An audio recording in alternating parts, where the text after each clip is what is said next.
Pra shikues të nderuar, jemi kthyer në studio për të fokusuar tek rubrika me të ftuarit. Tema që sot do e diskutojmë është gjithashtu një temë shumë e bukur, do të flasim për qendrën për kurse përgatitore gjuhë të huaja dhe trajnime fluent. Qendër kjo, e cila këtë vit feston 4 vjetorin e saj. Dhe njëkohësisht do të flasim për aktivitetet dhe sukseset e kësaj qendre që nga themelimi dhe deri në ditët e sotme. Është privilegj dhe kënaqësi që të kemi të ftuar protagonistet e kësaj qendre, është një mësimdhënëse e gjuhës angleze, Leonora Shemshi. Përshëndetje, mirë se erdhët. Përshëndetje, faleminderit për ftesën. Dhe njëkohësisht tre zonjushat cilët janë pjesë e kësaj qendre, që çdo ditë domethënë mësojnë gjuhën angleze, nëse nuk jam gabim, në këtë qendër. Hello beautiful ladies. Hello. Domethënë mund na bëni nga një prezantim të shkurtër çdo njëra prej jush. Yes. Duke filluar që nga Hana. Po, Leonora, mund ta marrësh mikrofonin? Okay, Hana, you can start. Well, my favorite Hello, my name is. a flower for this. Hello, my name is. Hello, my name is Hannah, Yes. and I love being a princess, even a butterfly. Yes, you can say I am from. Tactobo. Yes. How old are you? I'm 4 years old. 4 Yes, so- years Oh, okay. You can say about something your favorite food or movie, what you My like. favorite food is spaghetti and soup, even juice and water to drink with. Okay, thank you. Now can continue, Kanita. Hello. Hello, my name is Kanita, and I'm 5 years old, and I'm from Tetaba. Okay, you can say what you like. Which is your favorite food? Yes, next you will say. Okay. And then, Hello, my name is Hannah. I'm 5 years old. I like food spaghetti, and I love coloring. okay, that's enough. Faleminderit. Në fakt, e filluam kështu emisionin për të parë, domethënë, se cilët janë të arriturat e kësaj qendre dhe pikërisht në praktik e pam pikërisht një gjë të tillë. Leonora, fillojmë domethënë bisedën me juve. Nga ideja e themelimit të një qendre të tillë dhe pse pikërisht është të quajtur Fluent? Do me thanë, ideja për themelimin e një qendre ishte më hershme, mirë po themelimin e kemi bërë me 3 nëntor të vitit 2012. Funksionon si qendër e kurseve përgatitore dhe trajnime dhe me njëherë në vitin 2012 ka filluar të funksionojë në 4 qytetet e Republikës së Maqedonisë, duke filluar në qytetin e Tetovës, Kumanovës, Kërçovës dhe Shkupit. Duke marrë parasysh interesimin e madh të kursistëve dhe nxënësve që kemi, si vjetë shumë të arsyeshme që të hapim edhe qendrën tjetër në Gosivar, ku sot do të bëhet edhe hapja solemne e qendrës Fluent në Gosivar. Po ashtu sot është edhe 4 vjetori i punësimit tim në këtë qendër, do të thonë 4 vjet mësimdhënëse në këtë qendër. Fjala Fluent rrjedh nga fjala angleze që do të thotë rrjedhshëm dhe qëllimi jonë është që kandidatët që vinë te ne të mësojnë të flasin një gjuhë të huaj rrjedhshëm, po ashtu është ka të bëjë edhe me trajnime dhe të gjithë trajnuesit që kanë qenë në shkollën tonë tash mund të udhëheqin ndonjë projekt ose diçka të tillë. Në fakt, na gëzon ky fakt, ne u përgëzojmë shumë për punën tuaj personale dhe punën e gjithë ekipit që kanë punuar gjatë këtyre viteve. Ju dëshirojmë dhe shumë suksese në të ardhmen. Në fakt, përmendet që qendra Fluent është qendër për gjuhë të huaja, për kurse përgatitore dhe trajnime. Do më interesonte fillimisht çështja e gjuhëve. Do mësohet vetëm nga ata të cilët e kanë të nevojshme ose edhe ata që e kanë si pasion gjuhën e huaj? Në këtë qendër mësojnë kurset e gjuhës, duke filluar nga gjuha angleze, gjermane, franceze, italiane, spanjolle, norvegjeze dhe e kemi gjuhën shqipe për mërgjimtarët. Domethënë, të pranishmit në këtë qendër i kemi ato që vinë ta mësojnë gjuhën vetëm për pasion dhe kemi tjerët që në vetëm për nevojat e tyre. Më së shumë ti mësohet gjuha angleze dhe këtu më shumë i kemi fëmijë, duke marrë parasysh se këtu i kemi edhe fëmijët nga mosha 5 vjeçare dhe deri 14 vjeçare, po ashtu kemi nxënës që kanë për nevojat e tjera, domethënë për studimi ju duhen, dhe tjerët që vinë vetëm për pasion, domethënë që ta dinë një gjuhë që të mund të komunikojnë. Po, domethënë konkretisht mosha që frekuenton përse për këtë çështje së kurseve, është mosha pikërisht nga mosha. Fillon nga mosha 5 vjeçare. Po, dhe me thënë i kemi nga këto, edhe deri te mosha 14 vjeçare ku janë nxënës. Pastaj më të rriturit i kemi pasur deri në moshën 52 vjeçare. Do me thënë i mirëpresim të gjithë grup moshat. Ndërkaq përse përket gjuhëve, cilat gjuhë më tepër? Më tepër jemi në gjuhën angleze dhe gjuhën gjermane. Në gjuhën angleze i kemi fëmijët, do me thënë grup moshën e fëmijëve, ndërsa gjuhën gjermane i kemi të gjithë ato që duan të punojnë jashtë shtetit për viza familjare e kështu me radhë. Po, përmendëm çështjen e trajnimeve. Do më interesonte trajnimet që organizohen në Fluent, janë trajnime të cilët do të thënë kanë qenë më herët apo gjithmonë inovacione? Do me thënë, njihet përveç se kemi kurse, njihet edhe si qendër e trajnimeve, edhe fillimin e parë kjo qendër e filloi me trajnimi për opinionin publik dhe letër motivacion.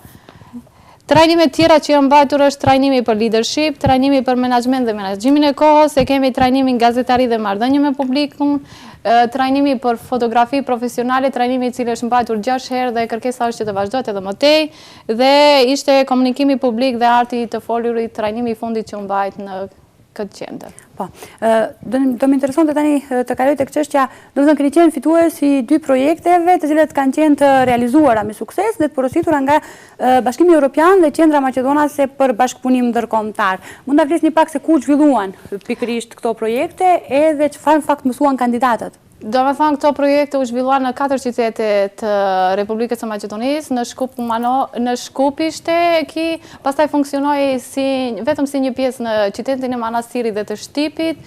Çfarë mësuan kandidatët ishte program special, zgjati nëse zgaboj ishte në vitin 2013-14, zgjati 3 muaj ku kursistët si që i quajmë ne, ndjekën kursin e gjuhës angleze dhe shkallësit kompjuterike. Pastaj u nënshkruan një test dhe së fundi morën certifikat, do me thënë përkatëse për nivelin që kishin. Diku kishim 170 kandidatë në këtë projekt. Mbaj mend Leonora që herë në fundit kur keni qenë do me thënë në emision, kemi diskutuar për shkollën verore të gjuhës angleze. Si u realizua ky projekt dhe cilët ishin përshtypjet e juaja nga pikërisht shkolla verore? Do me thënë qendra Fluent për herë të ditë radhëzi organizon projektin shkolla verore e gjuhës angleze.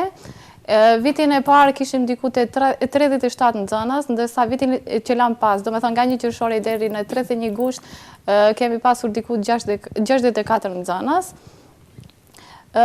Kemi pasur nxënës të mjaftueshëm dhe kemi kaluar shumë mirë.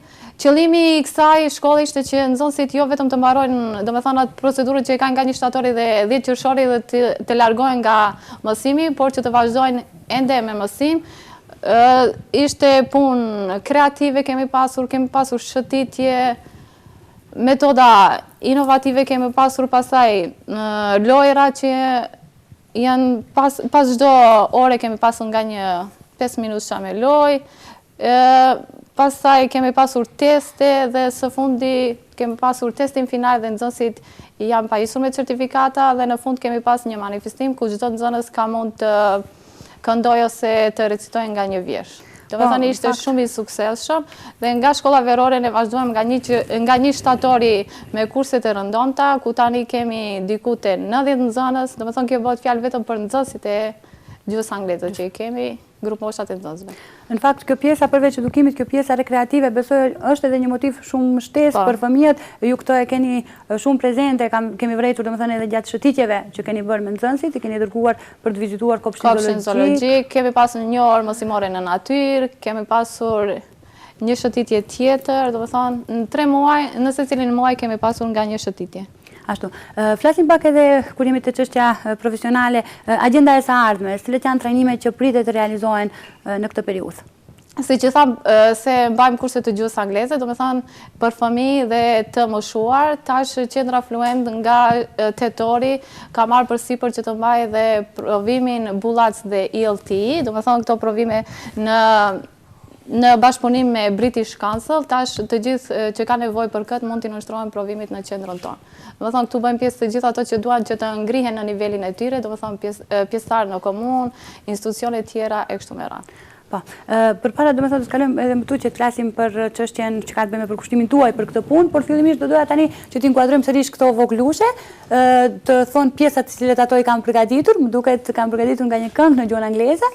Yes, now... Do njerëzit do folin now.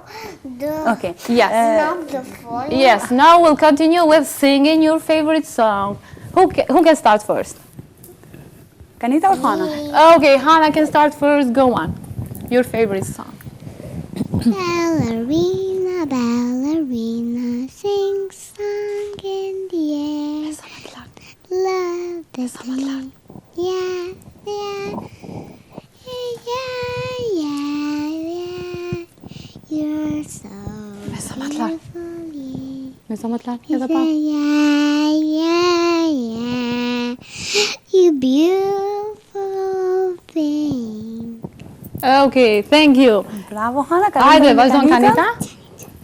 Yeah, okay, yes. Yes, you can do it.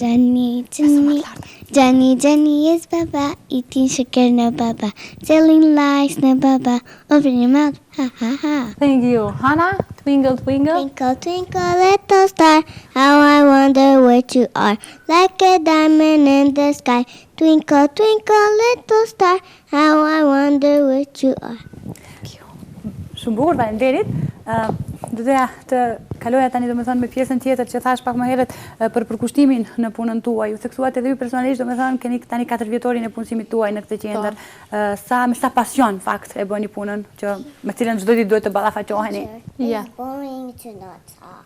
Okay, now we'll continue with talking, don't worry. Domethënë e punoj këtë profesion me shumë përkushtim, gati 7 vite që punoj në arsim, është punë shumë e mirë për të punuar, mirë po duhet edhe përkushtim. Domethënë duhet kujdesi ndaj nxënësve, të përgatitemi për çdo orë mosimore. Kur kemi nxënës të kësaj kategorie, është kënaqësi të jesh në mes të tyre. Dhe 2 orë që i mbajmë ne, ato na shkojnë si 5 minuta. Vërejt edhe me sa dashuri dhe me sa pasion edhe vetë nxënësit apo fëmijët ju duan, edhe njeri ju përgëzojmë shumë për punën tuaj dhe cilat do të ishte porosia për gjeneratat e reja dhe konkretisht ata cilët duhet të jenë, duhet të marrin pjesë në kurse apo në për trajnime, konkretisht ata cilët dëshirojnë të mësojnë gjuhët e huaja në qendrën Fluent. Dhe së fundi, qendra Fluent organizon ditëve në vazhdim edhe një trajnim tjetër, është zhvillimi i personalitetit. Do të thonë, do të kemi profesor eminent nga Maqedonia dhe më gjërë. Numri i kandidatëve që do marrin pjesë në këtë është i kufizuar. Kohëzgjatja do të jetë nga 10 module plus me mundësi 2 module shtesë. Pavarësisht duhet të fillojë nga e shtuna dhe orari do të jetë prej ora 10 deri në 3. Të gjithë të interesuarit janë të mirëseardhur në këtë trajnim. Do të doja të thekja cilët profesor do marrin pjesë: Fatos Lubliana, Arben Taravari, kemi Gadaf Rexhepi, Ilber Sela, Qufri Osmani, pastaj kemi psikologun Muhamet Junuzi, psikologen Nora Kasa, Fisnik Shabani, Migjen Amzai dhe Adelina Marku. Edhe njërë të dëshirojmë shumë suksese dhe në këtë trajnim, ndërkaq për të mos ju marrur më tepër kohë nga agjenda ditës sotme, sepse shoh edhe vajzat domethënë dëshirojnë edhe sa më shpejt të dalin. Unë ju falenderoj shumë për këtë privilegj që çdo herë sukseset tuaja i ndani së bashku me neve. Ju urojmë për punën që keni bërë dhe njëkohësisht ju falenderojmë që edhe këto voglushet na shohin sot në emision për të parë nga afër të arriturat tuaja. Faleminderit Ariana për ftesën, ishte kënaqësi që ishim në këtë emision dhe së fundi do doja që edhe vajzat me një fjalë përshëndetëse. What can you say? Thank you for... Me sa më të larë? Faleminderit për ftesën. Faleminderit për ftesën. Thank you. Okay, hajde Kanita. Faleminderit për ftesën. Faleminderit për ftesën. Or you can say in English, thank you for invitation. Thank you for invitation. Okay. Faleminderit juve, në fakt, faleminderit shumë juve që na zbukuruat televizionin, faleminderit edhe njerë profesores Leonora, do të bashkëpunojmë sërish në projekte të ardhshme. Faleminderit. Pra të nderuar, ka qenë kjo rubrika me të ftuarit. Besoj ka qenë një ndër rubrikat më të bukura deri më tani. Faleminderit pra që na ndoqët, ndërkaq ne do të vazhdojmë tutje në pjesën tjetër të këtij emisioni, vetëm pas pak.